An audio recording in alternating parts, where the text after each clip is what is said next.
అయితే అమరావతి విషయంలో బేసిక్‌గా పెట్టుబడుల విషయం కూడా పక్కన పెడితే చాలా వరకు ఇప్పుడు ఐటీ సెక్టర్ ఎక్కడైనా సరే చదువుకునే వాళ్ళంతా కూడా ఐటీ వైపే బేసిక్‌గా మొగ్గు చూపుతూ ఉంటారు. సో, ఇక్కడ ఉన్నటువంటి కంపెనీస్ ఏవైతే ఉన్నాయో క్యాప్‌జెమినీ కానీ, డెలాయిట్ కానీ, గూగుల్ కానీ, అమెజాన్ కానీ ఇలాంటి కంపెనీస్ అన్నీ కూడా అటు ఆంధ్రాకి వెళ్ళే అవకాశం ఉంది అంటారా?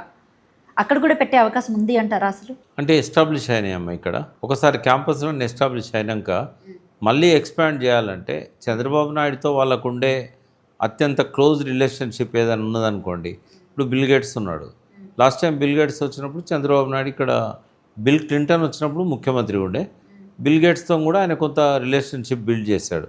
సత్య నాదెళ్ల ఇట్లాంటి వాళ్ళు ఉండడంతోని అయితే వాళ్ళేందంటే చంద్రబాబు నాయుడు కోసం ఏవైనా సహాయం అంటే ఇప్పుడు ఆయన ఎక్కువ వెల్ఫేర్ యాక్టివిటీస్‌కు ఫండ్ ఇస్తూ ఉంటాడు.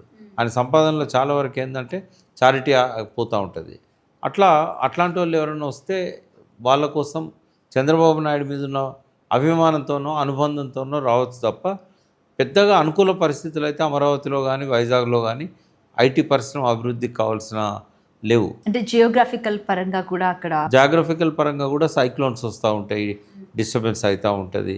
తర్వాత చాలామంది అక్కడ నుంచి బ్రెయిన్ డ్రైన్ అయిపోయింది. అంటే ఈ చాలామంది నిపుణులంతా కూడా 20 సంవత్సరాల కింద 10 సంవత్సరాల కింద అమెరికాలో వివిధ దేశాల్లో ఉండడం వల్ల వాళ్ళ బంధువులు వాళ్ళ వారసులు ఇక్కడ ఎవరు ఉండటానికి ఇష్టపడతలేరు. అందరూ అక్కడికే పోవడానికి ఇలా 130 140 దేశాలలో ఈ ఆంధ్ర సోదరులు ఉద్యోగాలు చేస్తున్నారు. కాబట్టి ఐటీ పరిశ్రమల్ని ఆయా దేశాలలో వాళ్ళు డెవలప్ చేస్తుంటారు తప్ప వాళ్ళు పుట్టిన భూమి దగ్గర కన్నా జన్మభూమి దగ్గర వాళ్ళు చేయట్లేదు. ఇప్పుడు ఇది లేట్ డిసిషన్ చంద్రబాబు నాయుడుది.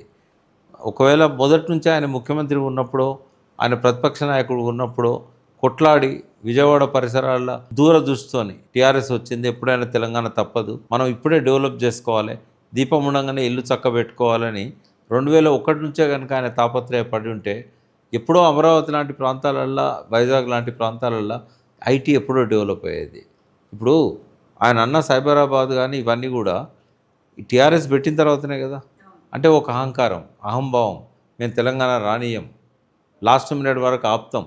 ఇంకా అక్కడ బిల్లు పెడుతుంటే కూడా స్పెషల్ ఫ్లైట్ వేసుకొని పోయి ఉత్తరప్రదేశ్కి ములాయం సింగ్ను కలిశాడు, బాల్ ఠాకరే ఇక్కడ పోయి ఆయన కలిశాడు, బాంబే పోయి శివసేన వాళ్ళని కలిశాడు, తర్వాత మోడీని కలిశాడు గుజరాత్ పోయి, ఇక ఫరూక్ అబ్దుల్లాని కలిశాడు కాశ్మీర్ పోయి, ఇట్లా ప్రతి ఒక్కరి దగ్గర పోయి అద్వానీని కలిశాడు.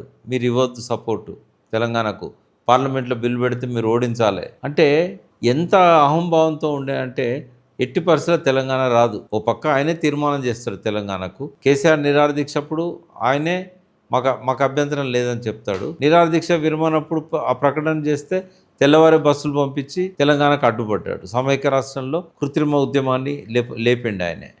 అటువంటి వ్యక్తి ఎప్పుడన్నా దృష్టి పెట్టిండు ఆంధ్ర ప్రాంత అభివృద్ధి మీద, కర్నూలు అభివృద్ధి మీద దృష్టి పెట్టిండా, విజయవాడ పరిసరాల అభివృద్ధి మీద దృష్టి పెట్టాడా? అందుకే అవకాశవాదులు వీళ్ళంతా. ఇప్పుడే కనుక డెవలప్ చేసుకొని ఉంటే ఇప్పుడు పెద్ద పెద్ద సంస్థలు వాస్తవంగా చెప్పాలంటే కేసీఆర్ గారికి కేటీఆర్ గారికి తెలంగాణ వచ్చినాక ఆ సంస్థలతో అనుబంధం పెరిగింది. బట్ ఆయనకి ఎప్పుడో 96 నుంచి ఉన్నది అనుబంధం. మరి తెచ్చి డెవలప్ చేసుకుంటే ఎవరు వద్దన్నారు? ఇప్పుడు టూ లేట్ అది. ఇప్పుడు అన్ని సంస్థలు ఇక్కడ పెద్ద పెద్ద క్యాంపస్లు ఉన్న తర్వాత వీళ్ళ అవసరాల కోసం మార్చారు కదా, వాళ్ళ అవసరాల కోసం మారుస్తారు. ఇవాళ ఇంటర్నేషనల్ ఎయిర్పోర్టు భారతదేశంలోనే one of the best airport హైదరాబాద్ది. పోయి వాళ్ళు ఎక్కడనో మంగళగిరిలోనో గుంటూరులోనో దిగుతారా? అంటే వాళ్ళకి ఆ లాజిస్టిక్స్ కానీ ఇవన్నీ కూడా హైదరాబాద్లో ఉన్నంత బాగా అక్కడ ఉండవు. ఇక్కడ ఒక్కరోజు కూడా వర్క్ డిస్టర్బ్ కాదు. అంత పెద్ద తెలంగాణ ఉద్యమం నడిచిన రోజులలో కూడా ఇన్ఫోసిస్ ఆయన నారాయణమూర్తి అభినందించాడు. ఇన్నిసార్లు మీరు హైదరాబాద్ బంద్ పెట్టినా కూడా మా ఐటీ పరిశ్రమ మీదకి రానందుకు థ్యాంక్స్ అని చెప్పాడు ఉద్యమకారులకు. అంటే ఇక్కడ మత కల్లోలాలు లేవు, ఉద్యమాలు లేవు, ఎటువంటి ప్రకృతి వైపరీత్యాలు లేవు. కాబట్టి Hyderabad is the best place climate పరంగా కానీ గ్లోబల్ బిజినెస్కి కానీ. ఒక్క కంపెనీ అక్కడ పెడితే డెవలప్ అవుతుందా ఐటీ? ఎవరినో ఒకరిని తీసుకుపోయి రిక్వెస్ట్ చేసి పెట్టిస్తే అవుతుందా? వాళ్ళు ఎన్ని తాయిలాలు ఇచ్చినా కూడా ఇవాళ ఐటీ పరిశ్రమ ఇక్కడి నుంచి షిఫ్ట్ అయ్యే పరిస్థితి లేదు.